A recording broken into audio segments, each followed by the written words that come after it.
Welcome back to another unboxing video where I make old family recipes. Today's recipe is a whipped cream cake. So, interestingly enough, this cake comes with a temperature, how long I'm supposed to bake it, and a frosting recipe. We've got so much to do today. School starts next week, and I'm kind of tired. I'm always tired. Kind of tired. Didn't get a lot of sleep last night, but I'm really excited for this cake. It should be pretty simple. It's mostly just like beat everything and put it together, and then I'm excited to try the frosting as well. So let's get right to it, since I'm really bad at intro still. Alright, so the first thing I'm actually going to do is I'm going to put all my dry ingredients together in a bowl, so then when I need to add them to the wet, it's already done. I don't have to worry about it.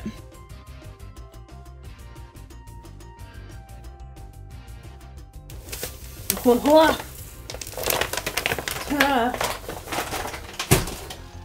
You ever just forget that there's a hole in the bag even though you're pouring from the hole in the bag and you no. It's fine.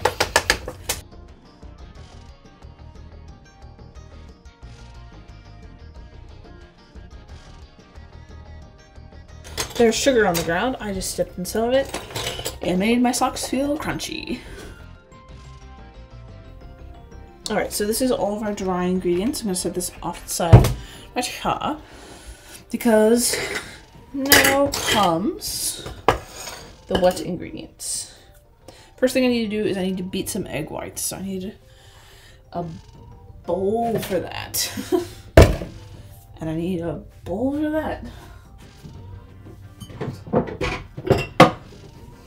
I'm rapidly running out of mixing bowls, but it's fine.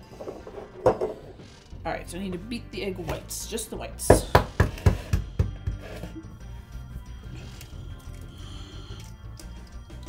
Come on. Oh.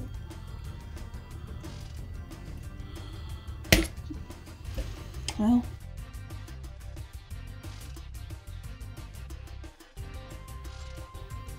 I knew that was going to happen.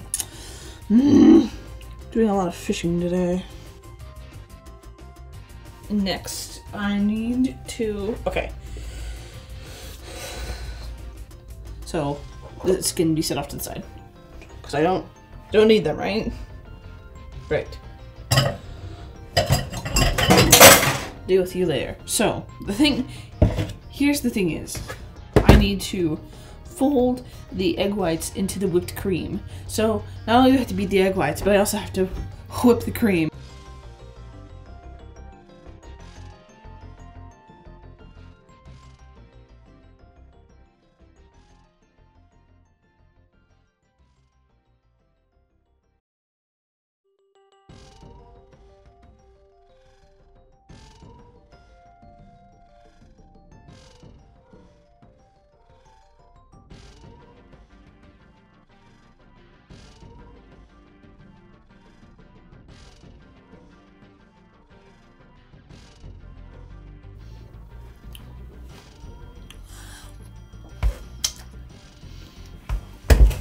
I don't know if y'all know this, but I love whipped cream. I routinely get cans of Cool Whip and just put them directly into my mouth. So this is really good.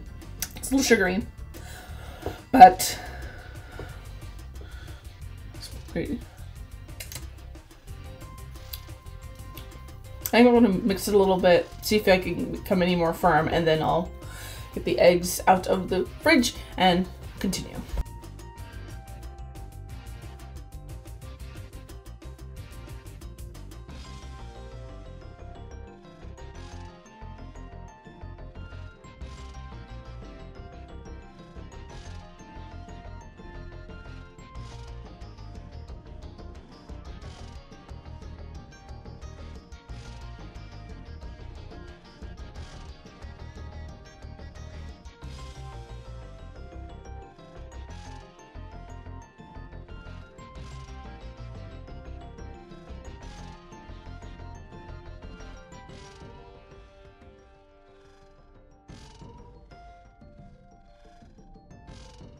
So, one would think that we would put this in my big 9x13, but no.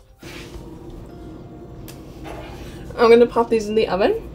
Keep an eye on them since they are in smaller pans, just in case they overflow or anything like that. But the next thing you'll see me, these will be out of the oven, and we will make the frosting that goes on top, which is pretty simple. See you then. Hi, so welcome back. The cakes are cooling. I hope they're done. I didn't think about how things change when you go from a pan of cake to a loaf of cake, but they're done. It's about, I think, 40-ish minutes later. The smaller ones were done before, but the bigger one took about 40 minutes. But now, we're gonna make the frosting while those cool. So by the time I'm done with this, I can put it on top of the cakes.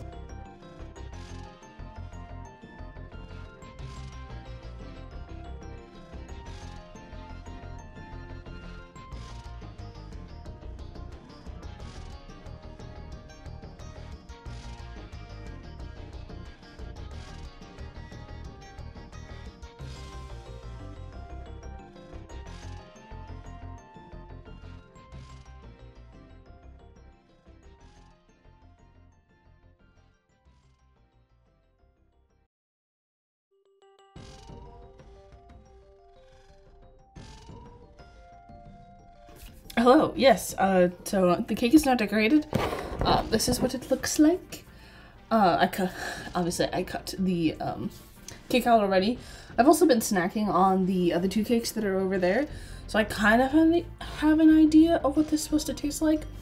The recipe said to dollop the chocolate on top, but the chocolate was too melty, so I wanted to do like more like frosting decoration, but it wasn't stiff enough and I didn't have the patience to let it cool down that much. So I just did stripes. Alright. Very tired. I'm actually sitting on the counter because those are the vibes right now. So I cut myself the corner and I'm gonna try it. Oh, that the top part just slides right off. It's okay. We're here for the cake mostly.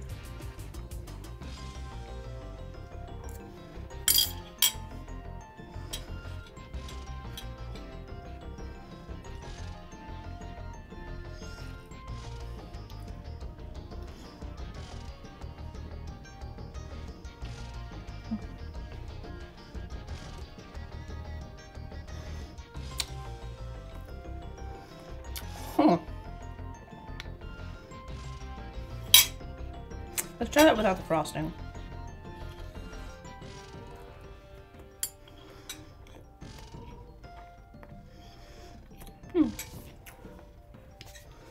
Maybe the frosting's weird.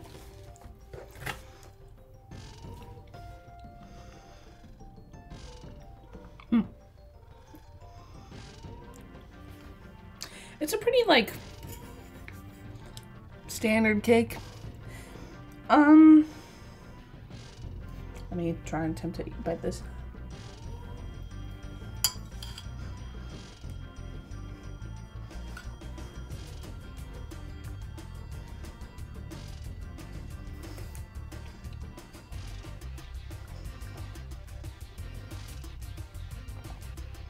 It's just kind of alright.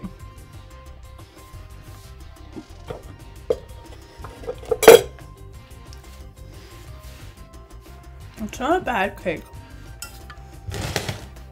I'm not particularly fond of this frosting. I mean, I probably could have made it better, but I wasn't given a recipe. And I didn't want to look it up, so I was literally going by texture and taste.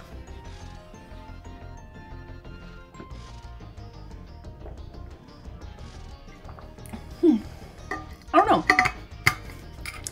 I think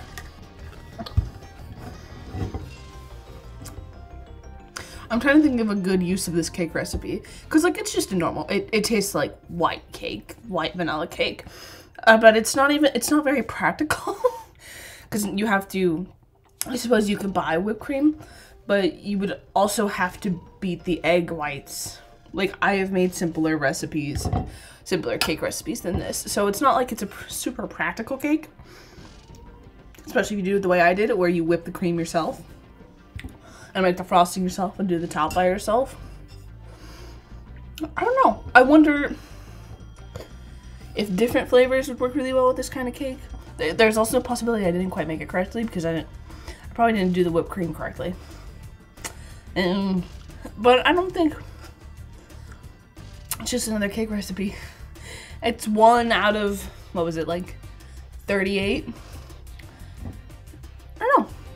It wasn't too bad. I am glad I made this cake though because I did some fun things with it. I tried some new things, doing them in the love pans instead of my 9x13 because that thing is just so cumbersome. These will fit in the freezer much better than that 9x13 does.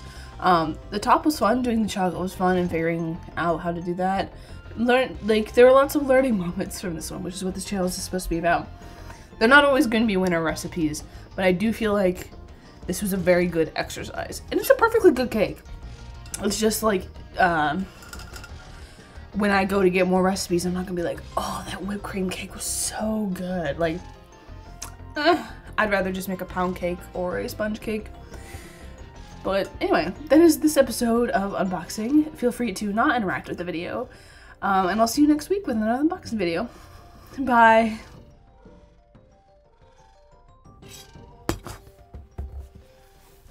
Oh, my hip popped.